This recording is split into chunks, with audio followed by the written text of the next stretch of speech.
Info 24 Sénégal ngir bokk ci ñi njëkk a jot suñu ay xibaar abonné leen te bës cloche de notification.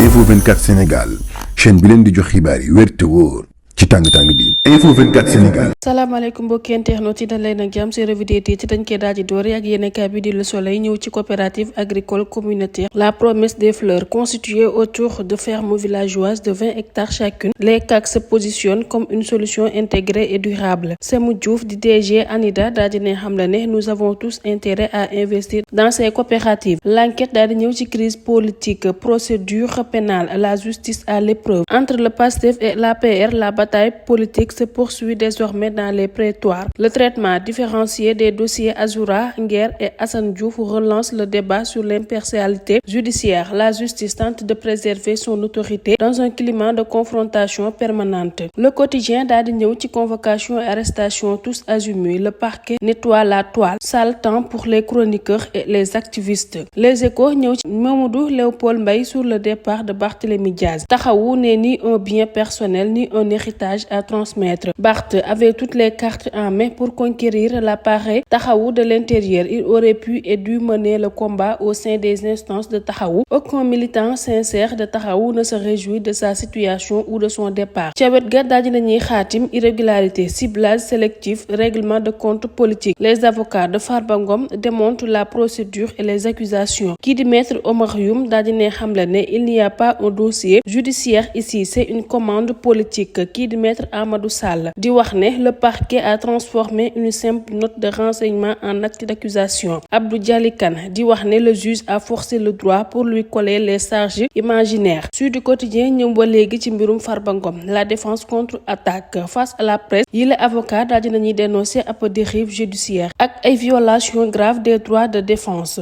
Walf Quotidien ñëw ci charge du parquet financier contre leurs clients. Les avocats de Farba toutes griffes dehors. Maître Doudou Ndoye daal dina xamle ne les Sénégalais doivent maintenant avoir peur d'être riches. Maître Boubacar Cissé di wax ne on piétine la loi pour atteindre une personne. Maître Abdou Dialy Kane di wax ne des saisies ont été opérées alors que Farba n'était même pas encore inculpé. L'Observateur ñëw ci flou comptable dans les finances publiques. Lansar Auto au cœur d'une nébuleuse de 16,57 milliards de francs CFA. Des facteurs de location de voitures à l'État qui dépassent largement les 13 milliards 610 millions 88 725 francs pour lequel le parquet financier a déjà ouvert une enquête pour blanchiment de capitaux. Les jaunes d'ombre d'une opération effectuée 5 jours après la présidentielle de mars 2024. Libération ñëw ci PJF, enquête de la sûreté urbaine de Saint-Louis, banditisme financier au cœur de l'agropole nord. Des véhicules affectés au projet introuvable, d'autres loués à des particuliers. Des décaissements et des marchés fictifs formellement établis. L'enquête de la sûreté urbaine de Saint-Louis, dernière phase, telle relative au FERA, bouclée et transmise au parquet financier. Tribune daal di ñëw ci arrestation tous azimuts, une justice à deux vitesses. Ajoura en prison pour 48 heures, Assane Diouf et Abdou Nguer en instruction. L'insulteur envoyé en flagrant délit, Moustapha Diakhaté en prison pour avoir tenu des propos jugés injurieux à l'endroit d'une catégorie de la population. Zal Mbaye et Nogay Kara pour injure publique. Pour des propos jugés contraires aux bonnes mœurs tenus sur les réseaux sociaux, Ardo Gningue écope de 2 ans avec sursis. L'As Quotidien daal di ñëw ci détention arbitraire de Farba Ngom. Les avocats dénoncent une justice de vengeance. Source A ñëw ci Azoura et Kairé, écroué et jugé demain. Adama Adusfal convoqué ce mercredi. À la DSE,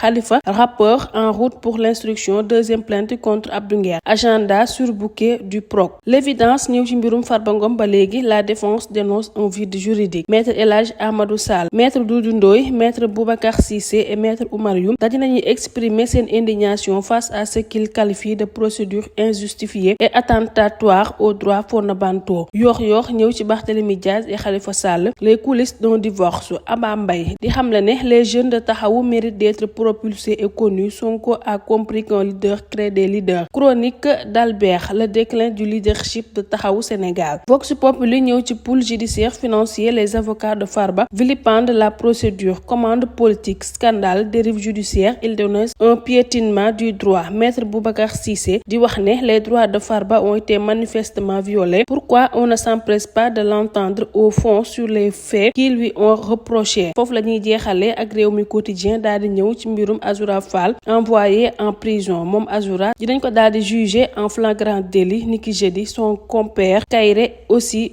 écroué. Mbokk yi li mooy li gën a fës ci yéenekaay ñu leen di ñaanal yéen doog jàmm. Info 24 Sénégal ngir bokk ci ñi njëkk a jot suñu ay xibaar abonné leen te bës cloche de notification. Info 24 Sénégal chaîne bi leen di jox xibaar yi wér te wóor ci tàng-tàng bi. Info 24 Sénégal.